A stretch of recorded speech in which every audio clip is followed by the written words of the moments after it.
Inside the Birds is back. What's going on, everybody? It's Jeff Mosher. It's Adam Caplan. Got a lot to cover in this podcast. We will continue our positional preview series. We'll move on to running back and go through that. But, of course, we've got some newsworthy stuff on Carson Wentz, the coaching staff. And, ma'am, did we have kind of a scare on Wednesday night? And this is just where we're at in society, right? Like David Montgomery, Bears running back, who had a very good year, 1,500 yards, 10 touchdowns, tweets something in the past tense, right? It was something of the lines like, I really enjoyed my time in Chicago and I met a lot of good people. And then the next thing you know, Adam, it was like Twitter, including myself, yourself, everybody retweeting it. What does this mean? Does this mean he's coming over in the deal for Carson Wentz? Why is it in the past tense? And it turned out to be one of the biggest nothing burgers that you could order at any place near you. I gotta admit, I got on it immediately. You texted me, and I'm like, okay, I could get this. I could find out if he's included in a potential Wentz deal, and I had it diffused in 3 minutes. But the funny thing was, a couple people were like, one source said, "Let me just tell you something. Philly is not getting David Montgomery. Trust me on this." I said, okay, I'm not going to go into who this was, but I was like, okay, if this person says the Eagles are not getting him, okay, take that to the bank. He had a great year, man. He's very good year. It's funny. The Eagles were very high on him for the 19 draft. It was 19. Yeah, it was Sanders, obviously, who's terrific. Right. And then Montgomery and the kid from the rookie, Dobbins. Dobbins, I know they liked. Dobbins, right? Wait, was that the same? I thought that was the next draft. No, it was 20. I'm just saying if the running backs. The Eagles liked him, right? Right. Wouldn't it be interesting if they would have drafted Dobbins? I know people would have gone out of their mind. How could you do that? You got Sanders. But I don't know if they would have done it. I just know they liked him. We said after the draft that they were probably going to draft Jeremy Chin if they didn't draft Hurts. Right. Chin, defensive rookie of the year. Did he win the defensive rookie of the year? I don't even remember. I don't think the award has been given out yet, has it? Okay, gotcha. Well, PFWA has, and they gave it to Chase Young. So right. I don't know. Right. And I voted for Chase Young. You and I are members. Yeah, and I voted for him. But Chin was so damn good, and he was sort of a height, weight, speed guy coming to the draft process last year, and people said, weren't sure because the tape didn't match the athletic numbers. And right. This is one of those times when I think the league was wrong on him. A lot of teams I talked did not think he was going to be that good. Agreed. Oh my God, he was special. Agreed. So there were some pretty good defensive rookies this year too. If you factor in Patrick Queen, who played really well. I want to say there's a corner, not Okuda, because he did not play very well. No, there was a corner who did play well, whose just name is escaping me right now. But Queen played well. Interestingly enough, Kenneth Murray did not. Kenneth Murray had a little bit of a slump there in the middle of the season, lost some time, and then wound up playing at the end of the year. So it was an interesting year. I'm just there's another safety who I think played well as well. I wish I could have the draft list in front of me, but obviously Chase Young he didn't have 15 sacks, but he had a really good year. If you go look at the forced fumbles, the hurries, the pressure is very impactful. Very. And I'm so glad. So anyway, the point being that you're right that Montgomery had a very good year. Like I said, 1,500 total yards, 10 touchdowns. I think he really came on in the second half. They didn't use him enough first half, and then he really came on. So that would have been – most people thought, oh, wow, David Montgomery in a first-round pick from the Bears or something like that for Wentz, but that's not the case. Yeah. So that Twitter went out of its mind. It is really funny when the false alarms happen. And every once in a while they turn out to be true. So you got to be careful. You got to check on this stuff. I just thought it was kind of funny because I'm like, damn, he had a really good year. Would they really trade him? And it was, I know, right? Made no sense. I was kind of surprised, but so here we are. So we're doing 2 shows now, not 3 a week, but the benefit of doing 2 is we're gonna have probably more information, particularly once the Wentz deal gets done, and we'll get to that in a second, but. We know everybody's been on pins and needles. See if you agree with me. Do you believe? Because I just see what's out there on social media. It seems like the fans want it over with. They're just they're done with it already. Is that fair? I said the other day when I was doing my football at 4 interview on 97.3 ESPN, which is always on our YouTube platform. I said that I think people fans have gotten impatient to the point where they feel like every day feels like a month for them. So we dropped our podcast Monday morning and said, look, we think this is going to happen possibly this week. It's imminent. It's going to happen. And by Wednesday, people are like, what do you mean? I thought it was going to happen. It's like, well, dude, it's Wednesday, right? I mean, then there's Thursday and then there's Friday and a weekend. It's so funny. I said that to one guy. One guy went after me pretty hard on Twitter. I said, dude, there are more days of the week. Just chill. Yeah. I mean, you don't have to worry. It's going to happen. I'll stand alone on an island. I'm not paying attention to a lot of what's out there and reporting other than kind of what you and I are doing. See a little bit. I'm convinced he's out. I just know what I know from behind the scenes. I just know that he's not going to return. I just not going to happen. Sure. I always try to find, is there a way a thing can not happen? When you and I have done the show now is this our 18, this is our 4th season. Is that correct? Well, it depends on when the official first Inside the Birds, but we did the official first one ever when we were with Billy, going into the 2018 August of 2018. Yeah. So 18 is one. Yeah. 19, so this 20. Is the 4th year. Oh yeah. God. We're not 4 years old yet. That would be August. But we're getting close. Man, I know. Look at all the gray hairs, man. I'm just gonna say my hair's really getting gray. So look, I just don't see a scenario based on how much I know he wants out of Philly. I just know how general managers and teams think. Dealing with this stuff over the years with various teams, when they're convinced a guy under any circumstance does not want to return, they just want the guy gone. As much as the Eagles want to keep Wentz because he drafted him, traded up for him, the cap hit, which is enormous, which is another wrinkle to this. They really don't want to trade him, but because his insistence on getting out, I'm not Carson Wentz. I just talked to a lot of people about this who would know. Mm-hmm. I don't see him changing his mind. It's similar in a way, Geoff, to Watson, but different because his reasons for wanting out are different because of the front office and the way the play. It was miserable playing for them last season if you're a player because the culture is terrible there. That's what some of the GM candidates knew when they were interviewing for the Texans GM job. Mm-hmm. Now you flip flop here with Wentz. He just wants out because he just feels like a lack of organizational support, despite the way the Eagles feel about him. But too many criticisms, I think. And what I would say this though, as we kind of move on here, Wentz has just got to understand when you don't play well, you're an open target. That's the reality of being a franchise quarterback. It's not going to change just because he moves it into another city. I agree with you. To address what you said earlier about things that happen, right? There are certain things that can happen that change a trade. You can fail a physical. Yeah. You can, and we've heard stories like this before from Joe Banner to other people that we've spoken to. Teams can back out at the last second. They get cold feet to decide that what they agreed to 2 weeks ago before they consummated, they decide to go in a different direction. I've heard of that. You can have all parties not agreeing on everything. I mean, there are probably paperwork. There was once a paperwork issue. Oh God, with Elvis Dumervil.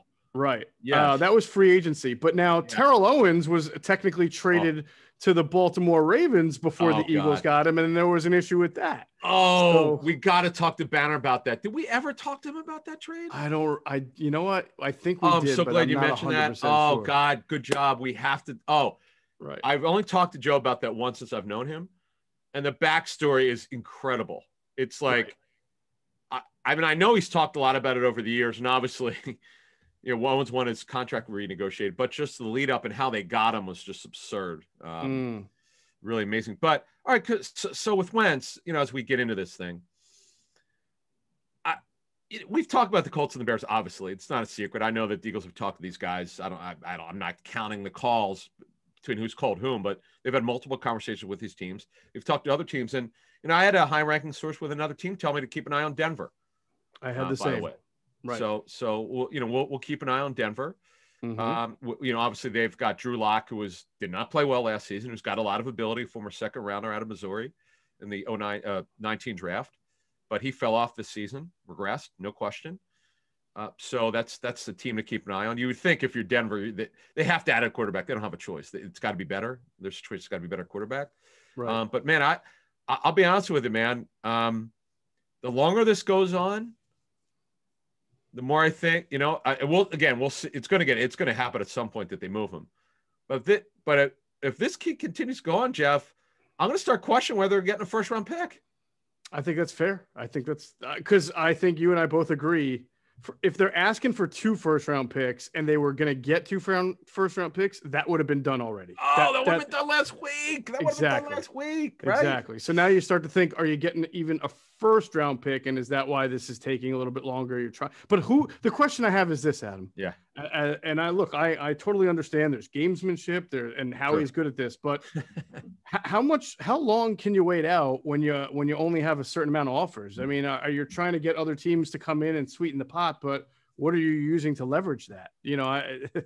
If you're not getting that offer now, how much is waiting going to help you get that offer? You have to create the perception somehow that you are getting a really sweet deal or a sweet offer. Yeah, I mean, obviously, Howie, as other GMs have told me and personnel people said, Howie's a master manipulator with the media in terms of understanding how to use it.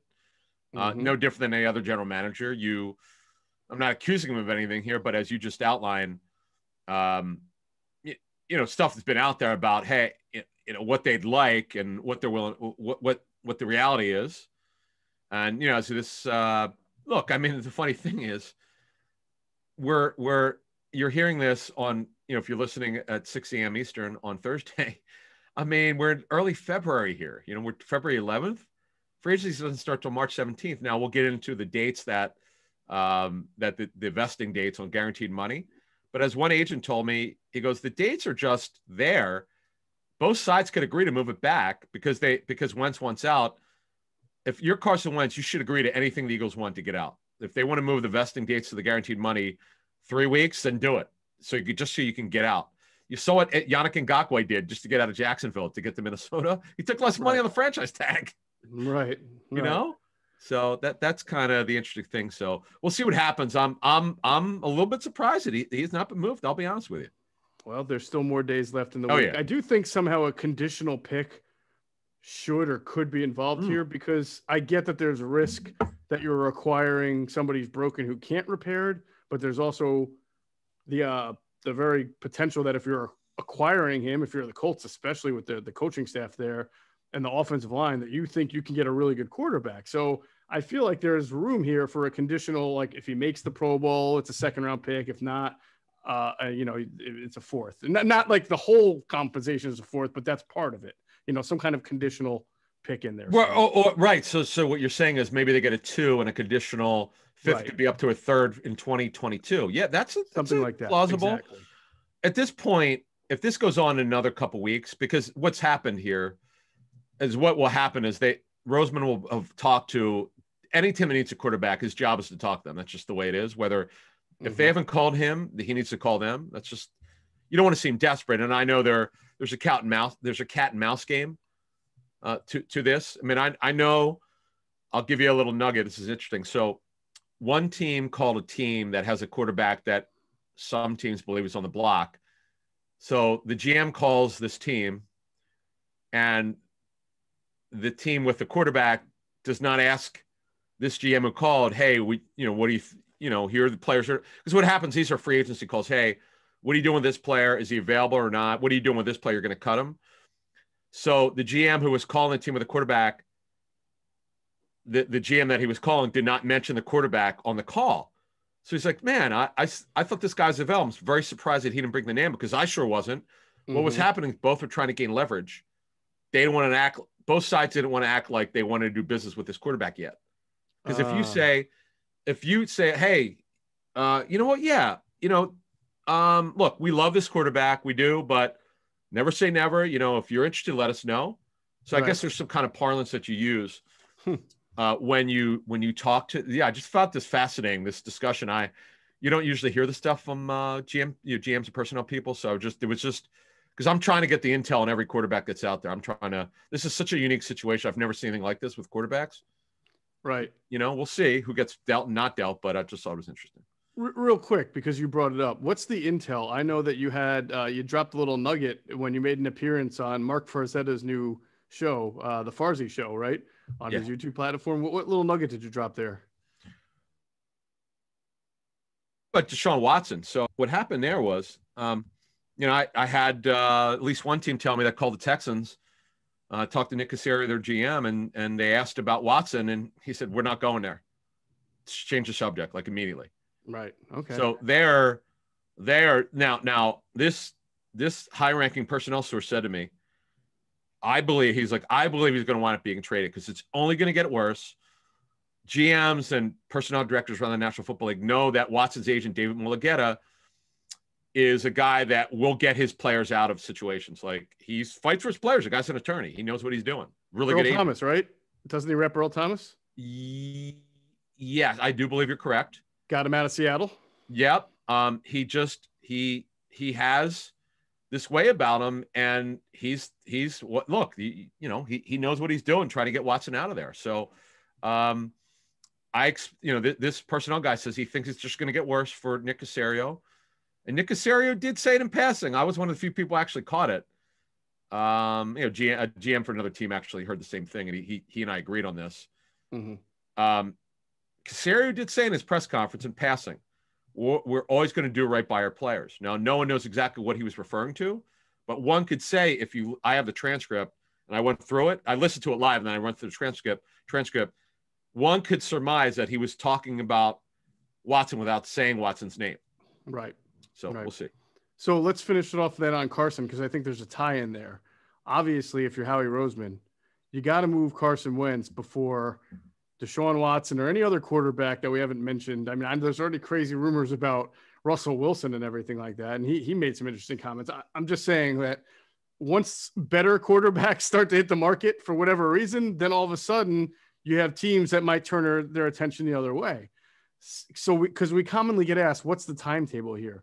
Well, money, the guaranteed money kicks in, the third day of the league year? Correct, which is March 19th. Yeah, so here's right. What it is. There are two things that are interesting about this. He's a fully guaranteed roster bonus, which if whoever has his contract must pay him the $10 million. Mm-hmm. So that if you're Carson, whoever has you, they have to pay it. You're not going to not let them pay it. It's a guaranteed roster bonus. See, there are regular roster bonuses. If you're on the roster on that date, they have to pay you.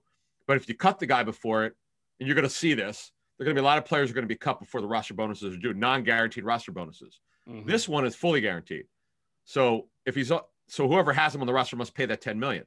So by March 19th, unless you agree to move the date back, so Roseman, the general manager of the Eagles, if Wentz is by a shocking happenstance still on the roster, he could talk to Ryan Tolner, his agent, and say, listen, let's move this back. We want to do business with you, but let's move this back. They have a good working relationship. They've done a lot of contracts. At one point, they had Rep 1 had 8 players and a coach on the Eagles roster. So they know each other. They've done business, and they can do that. And then here's the other thing, which is even more important. He's got what's called an advance guarantee on his contract.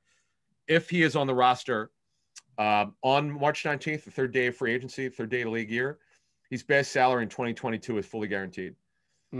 So obviously you're going to have to move this vesting date back. If he's not gone by now, I'm gone by then. Look, I'm at the point now, anything's possible with this thing lasting, because this is my sense as you and I talk on this Thursday, and you said it very well. This thing would have been done if Roseman would have gotten what he was looking for, even if it's not 2 first-round picks, even if it's a first and whatever. Do the deal, man. Just do it. But my sense is he hasn't got what he wants. He hasn't got what he's willing to think is fair market value. Right. By the way, doesn't that support the idea that it's almost impossible to bring him back? The fact that if he is back on a certain day this year, that already money kicks in for the following year, that they wouldn't be responsible for if he was on a different team, correct? Yes, right. Of course, yeah. It's all the new. I know they're taking a big hit, but they're stuck with even bigger if they don't move him. Yeah, right. They're stuck with the bonus proration. The only money they don't owe him anything. It's just all dead money. It's all bonus proration, option and signing bonus proration that's accelerated to the cap into 21. Right. He can't. By the way, players cannot be traded officially until the start of the new league year on March 17th at 4 p.m. Eastern. You could agree to a deal, but you can't. It can't be completed until physicals are taken and we actually get to March 17th. So Stafford won't be available. So teams can't talk the Rams had a really funny joke about Stafford, but they couldn't say his name. Mm-hmm. I thought that was fantastic. I thought they did a great job there. They said something about, and then of course everyone picked it up. Oh, they're tampering. Like, come on, people, get a grip. Right. Funny anyway. stuff. I think the one thing that we can also say is not a good idea, because people have asked us, well, why don't, if you don't get what you want, just bring them back and then try to wait, as they've done in the past, for a quarterback to get hurt in training camp and then you deal Carson Wentz. I just can't see that happening. You don't want this disgruntled, unhappy guy who doesn't want to be on your team.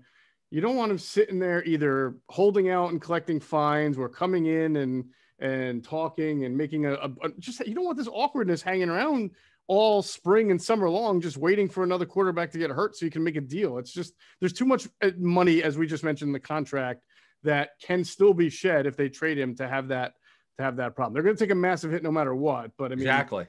There's you no want way to try around to mitigate it as much as possible. Yeah. Right. I mean, with post June 1 and all that stuff, but we'll get into the rules, because I am efforting to I want to get it so I can read it. Right. They're very, the new CBA, there's some specific rules and there's some nuances to it that have changed. My contract negotiator told me from another team, so I want to get the language, and I like that stuff. For some reason, I find that stuff fascinating when things change with this stuff, because it does impact, by the way, it does impact rosters. There's vesting dates, 100% due. And that's just the way it is. And that's why they're in the contract. So that's it with Wentz there. This is actually new information and new discussion. And that's why we thought it was interesting to talk about, but who the hell knows, man? I feel for the fans. I feel your pain with this stuff. It sucks that you have to deal with this. It's funny. We had a comment on our Facebook board. The guy said he had trouble sleeping over it. I want to give the guy a hug. Man, I'm sorry, man. God damn, is it that bad? I guess it is. It's your team. It's a pretty landmark decision, so I understand. Yeah. Listen, True. diehards are diehards. You got to love them. Yep. All right. Let's get into our running back position preview. Before we do that, we got to tell you to go over to our friends at PHLSportsNation.com. They're enhancing the fans' experience like nobody else with their coverage of all of the Philly professional sports teams, for the fan, by the fan. That's their motto. Check them out on Twitter @PHLSportsNation, and go over to the website, PHLSportsNation.com. We'll pause real quick for another word from our great sponsors, including our friends at Sky Motor Cars. All right, Adam, before we get into Sky Motor. Sky Motors. Before we get into running backs, right, let's talk about the new addition to the coaching staff, because they finally rounded out a bunch. Yeah, actually they're about the big positional coach was filled. Yeah. So running back, so now we have it's Jemal Singleton, who's been in the league a while. He's also coached in college football for a while. And the funny thing is, and the Eagles have 3 coaches like this. Sirianni hired 3 coaches in the last, since he got hired, who had just left the college program to go to another. It's the strangest thing I've ever seen. It's really bizarre. So Singleton's yet another guy who did that. He just accepted he left the Bengals, after 2 years. Right. He just took a job with University of Kentucky as their running backs coach / assistant head coach. Well, to get him out of there, they gave him the same title, run backs and assistant head coach. So he is a sort of a journeyman coach with a lot of college and pro experience, mid-40s, been around a while. I talked to coaches who know him and like him. But, you always wonder, man, why do these guys keep moving on? So. Yeah. Was he a part of Marvin Lewis's staff and then a holdover when Zach Taylor took over? Because I thought I read that he was with Cincinnati for a couple of years. He might have been. Yeah, I have to check on that. But yeah, I just know that a lot of guys have know him because he was with the Raiders. He's with the Bengals. Right. He's been around a bunch. He's been around. Colts for 2 years, Raiders for 1, Bengals for 2. No, actually only under Zach Taylor. Now he might have been fired by the Bengals. I have to check that. The reason why I bring that up, Zach Taylor fired a bunch of offensive coaches after last season.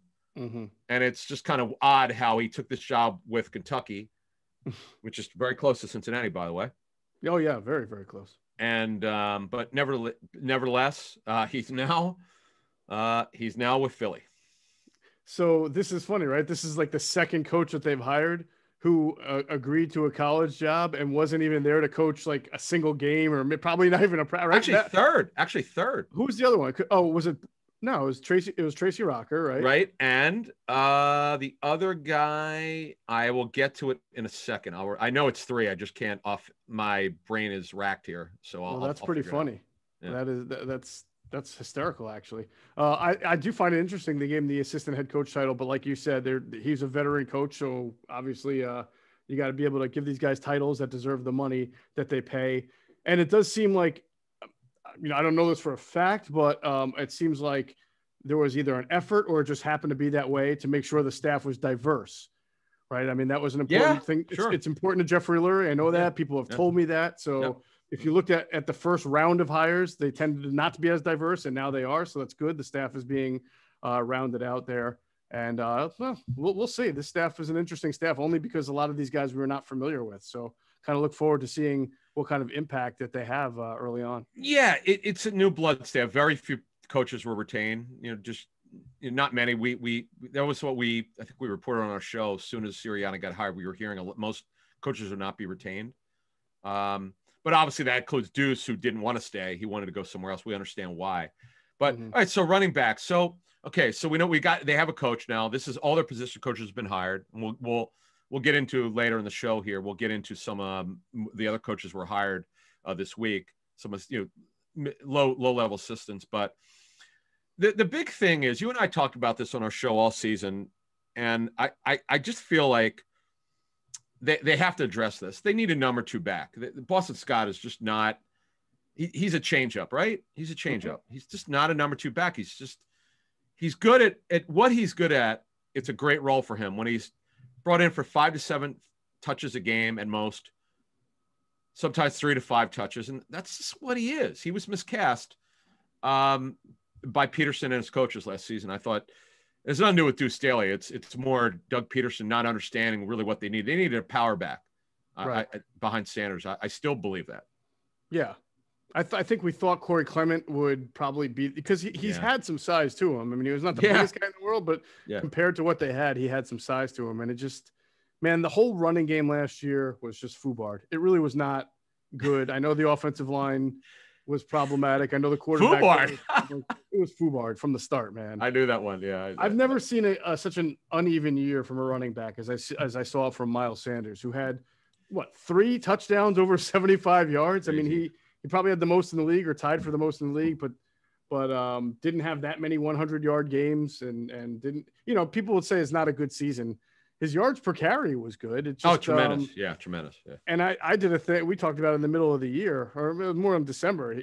Some of his best games were against some of the better defenses in the league, but just the offense was not consistent enough. They never had a fourth quarter lead to just be able to give him the ball and let him, help run the clock out. So he had a very odd looking year. I still think he's got a chance to be a dynamic top 5, top 10 running back in this league. And I wonder if the new coaching staff, we talked about this once before already, that Sirianni's goal, you've heard him say it before, is to get the ball in the hands of his playmakers within 5 to 10 yards of scrimmage. He was talking about his receivers, his speedy receivers. Yeah. But we know Miles Sanders can catch the ball when you throw it to, within reach. He's special in that area. He's special in that area. I think he can be what we thought he was last year, this coming year, but he's got to stay healthy, Adam. That's why they need a better backup. He did have, that's a fair point. He had the grade 2 hamstring strain to start the season this week 1. And was it a shoulder during the year? He had something else during the year. He did. Maybe an ankle. So I reached out to some coaches I know who've worked with a bunch of coaches on the staff.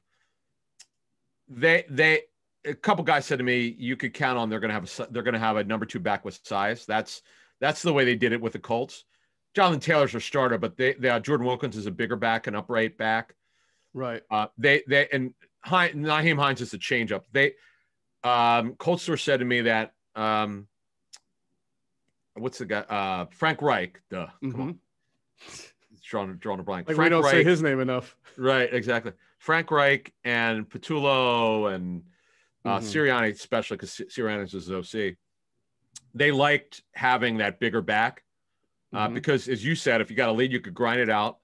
A short yardage, he could handle volume. That's to me, I think what they're going to do. Okay. I believe strongly that'll happen. There won't be a fullback in this offense. Just, people know Sirianni says he doesn't use one, won't use one. With the Colts, they didn't have a third down back. Hines would see sometime a third down. Once Jonathan Taylor became the guy, he saw time on third down. So I don't know. Sanders will get some of that, obviously. Scott, assuming he makes the team, will get some of that. And then we'll see on that mystery third back. Well, once we get into our free agency previews later this month, we'll see what kind of backs are out there. Or, by the way, they may draft somebody to back up Sanders. Who knows? Sure. So, I mean, from the evidence we have in Indianapolis, they were never a committee, right? They were Marlon Mack when they drafted him. He emerged, and then when it was Jonathan Taylor, who was clearly their most talented running back, and he certainly showed that over the last half of the season, it was him. But they do use several backs in different ways, and it's not necessarily the typical way of you're the lead back, you're the third down back, you're the right. You know what I'm saying? Like they alternated guys. Like you mentioned, Jordan Wilkins would get in there at times. So maybe they're into unpredictability a little bit, or multiple packages. Right. Mack tore his Achilles, so he missed the season. Right. And Taylor, his first half was not good. He was not hitting the hole, setting up the blocks all but man, he was unbelievable. He came on. What's that? He came on. He was unbelievable the second half of the season. He was absolute stud.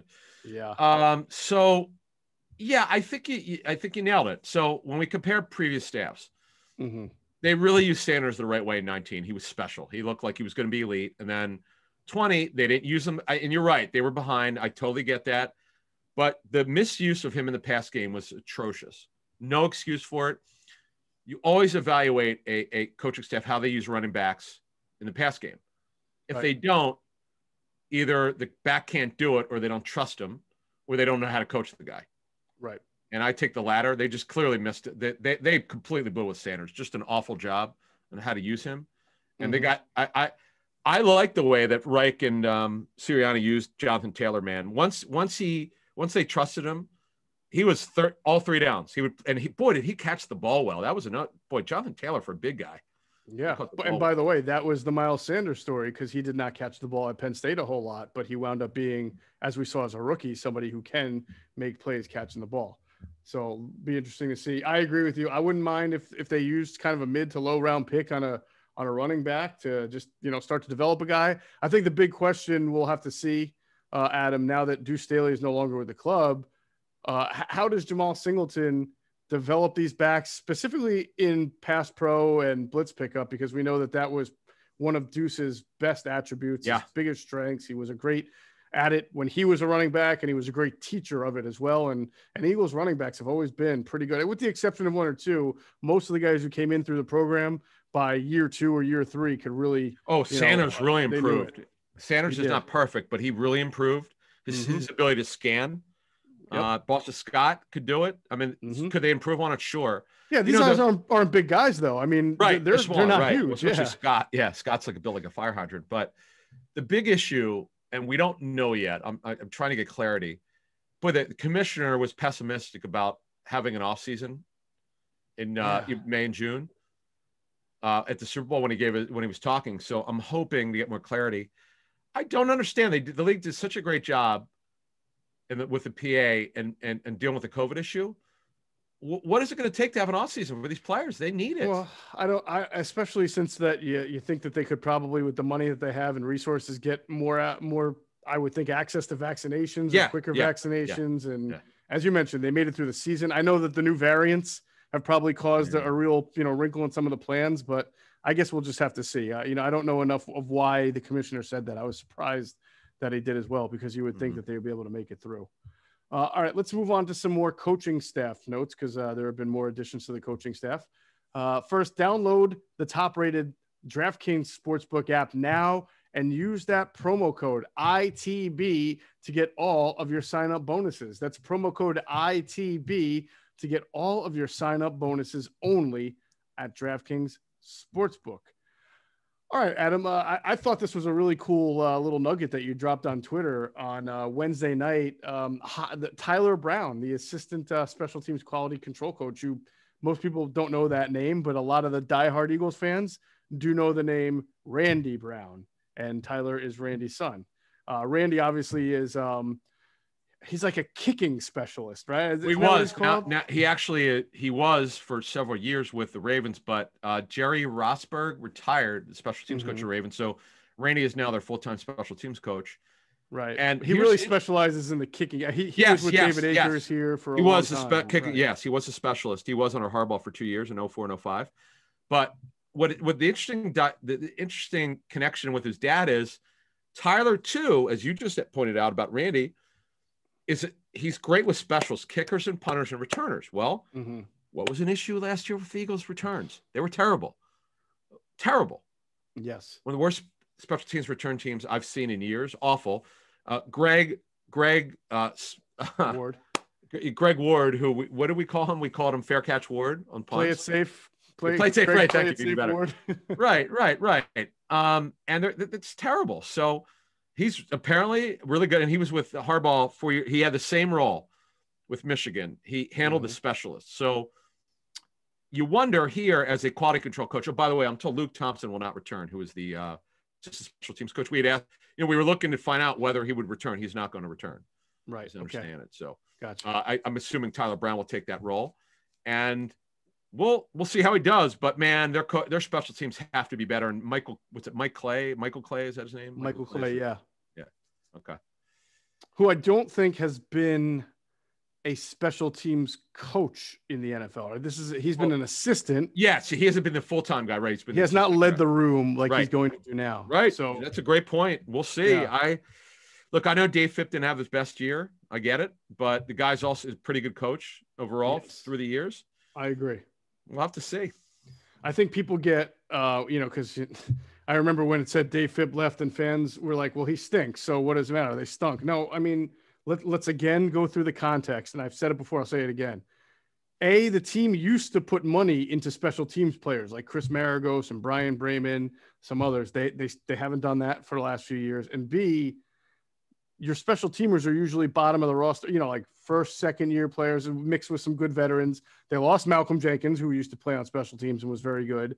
And then all those guys who should have been on special teams were starting. Your Graylin Arnolds, right? Your Michael Jaquettes. I mean, they were all playing major minutes. So it was very difficult for Dave Phipp to have a consistent base of players for his special teams. They were constantly in and out. And then you had guys like a JJ Arcega-Whiteside, right, who does not play special teams very well or very much, and he's a bottom fringe wide receiver. Those guys have to be good at special teams. So I know a lot of people blame Dave Phipp because it's easy, it's low-hanging fruit. The special teams unit stunk. Well, it was once good, as you said, and I think it was good when they invested resources in it and when they had a deep roster, and it was bad when they didn't invest resources and didn't have a very deep roster. That's plain and simple. And I would add this, hopefully Tyler Brown could get Jake Elliott righted, man, straightened out. Oh, good point. Good point. That's got to, that's apparently like his dad. The reason why Randy was John Harbaugh brought him in, he's incredible. He, by the way, here's a little nugget of Randy Brown. He tutored, who's the kicker for the Saints? That guy's name escapes me right now. Will Lutz? Yes. He found him. David Akers, he developed with the Eagles. Yes, he had a very good, close working relationship with David Akers. And obviously Justin Tucker. And obviously Tucker. Right. And they had a pretty good kicker before Tucker as well, if I Billy Cundiff, he missed some kicks. I don't know. Maybe he missed a little bit. But yeah, obviously Tucker's been a Hall of Famer. He's unbelievable. He is unbelievable. For a while, you've been hinting that you've been hearing that the Eagles were going to bring in somebody from the college ranks. Yeah. Oh, quality control. Yeah. So this guy, people, it's so funny on Twitter. So I put this out. People are making fun of the guy because it's like, people, can you do your homework before? Like, oh, he only knows one side of football. No, that's not true. If you look at his bio, he's actually coached and worked with both sides. As a matter of fact, doing homework on this guy, he was with the Browns. Also, look, he's a low-level guy. This Joe Casper, he came from Duke as a grad assistant offense. He's coming here as defensively quality control. He was also a player personnel analyst, and he also he's had time on both sides of the football. So just be careful you're criticizing a guy when he oh my, it was unbelievable. It was like people are like all bent out of shape. Oh my God, Duke's got a terrible program. Oh my God, people be better. We're talking about a quality control coach. Oh my God, they don't know anything about the guy and you're ripping the guy. Do you want to tell Only our in Philly. listeners? Do you want to give a little insight to our listeners as to what a quality control coach does? Because I'm not sure everybody knows, Adam. Yeah, so not most, if not all, they don't either they don't coach a position or they coach a position, but they're the assistant where they don't do the day-to-day. The position coach does it, and they do research. Like Press Taylor, when he was the assistant quarterbacks coach, didn't coach the quarterbacks. His job was to do research. He did research for Doug Peterson. He was the one who came up, and more or less for Philly special in terms of finding it. You know, the Matt former Eagles quarterback, the guy's with the Bills now. What's his name? Nagy. Oh no, Matt. I don't know. Barkley, blonde-haired kid, from USC. Yeah, Matt Barkley. Right. So they saw that play against Minnesota. You know, that's what these guys do. They're research analysts. That's what they do. Now, some, like the kid that the Vikings, the linebackers coach that the Eagles brought in, Nick Sirianni. Yes, he was a defensive quality control coach. That was his main job. But he didn't coach. He was not the hands-on coach for linebackers. Right. But he did have some work with the linebackers, I was told. Okay. So well, that's nice because he's the linebackers coach. Right. Here, so. No, I know. And that, we'll get to that before we get out of here. Yeah. And people have asked me about it, and I had to, I wanted to look it up because I didn't know anything about the guy other than his brother's a pro wrestler for WWE. Yeah. Which you can't make this stuff up, man. No, you can't. Hey, by the way, I was at Vikings camp when Brock Lesnar suplexed Elvis Grbac. And Mike on purpose? Mike Tice, the head coach then in 05 or 06, he started laughing because that's the way he is. And he sees that everyone's laughing at, putting on like, hey, no, what are you laughing at? You can't do that. You can't touch the quarterback in practice. He goes, no. He changed his tune and goes, you can't do that. You can't do that to Brock Lesnar. It was the funniest thing. He was a nose tackle before he went to WWF or E. Yeah. Typical. I've never heard that story. Yeah, I was there. I just happened to be there. They were combined practice with the Vikings and Chiefs, and and I was laughing. I was like, "What the hell?" He took him up and fucking suplex. Excuse my language, but it went like this. I was like, what the hell? You're not allowed to touch the quarterback. Anyway, well, I wonder if this will be we'll see if Vinny Curry comes back again on a on a 1-year deal or something. But if not, there's always Vinny. He's ready for the WWE. He's about. Oh, he loves wrestling. Yeah. Vinny. Yeah. He doesn't want to wrestle, does he? Oh, he would love to get in the ring. Really? I don't know if he wants to make it a full-time thing, but he goes to WrestleMania every year. He's into it. I think he would love to make a cameo in that ring. Interesting. Okay. Absolutely. He'd be Did great. not know that. All right, so we can round out the coaching staff here, right? Where we pretty much have every position. Oh no, offensive quality control coach is still open. Yeah, so let's go. Okay, so Sirianni staff, the coordinator, Steichen, formerly the Chargers OC, who did a great job last year under tough circumstances. They threw the ball way more than they wanted to because their defense couldn't stop anybody. Right. And did a great job of play calling and managing Justin Herbert with Pep Hamilton. Jonathan Gannon, we know, is the DC, formerly the Colts DB's coach. Michael Clay, as you mentioned, former assistant special teams coach. With the Niners, and Tyler Brown, who we mentioned, formerly of Michigan special teams specialist coach. Those guys will run specials. Position coaches on offense. Brian Johnson's the quarterback's coach, formerly of the University of Florida as the QBs and OC coach. We know he knows Jalen Hurts very well. Okay. Jemal Singleton's here, assistant head coach and running backs coach. He was with the Bengals, and he was with University of Kentucky with the same title. I don't know how the heck that happened. I don't know. That one I'm a little bit fuzzy on, but Aaron Moorhead is retained, as you reported a couple weeks ago. Yep. Jason Michael, formerly Colts tight ends coach, is here. That one was a strange one in that teams usually don't let guys leave for the same position, so who knows? Jeff Stoutland retained. His assistant Roy Istvan retained. Kevin Patullo is their passing game coordinator, formerly Colts passing game specialist. Before that, he coached the receivers. Let me just tell you, if these receivers don't, this is the way I'm gonna say this. If these Eagle receivers don't improve, it's not the coaching, it's the players. Right. Trust me on that one. Right.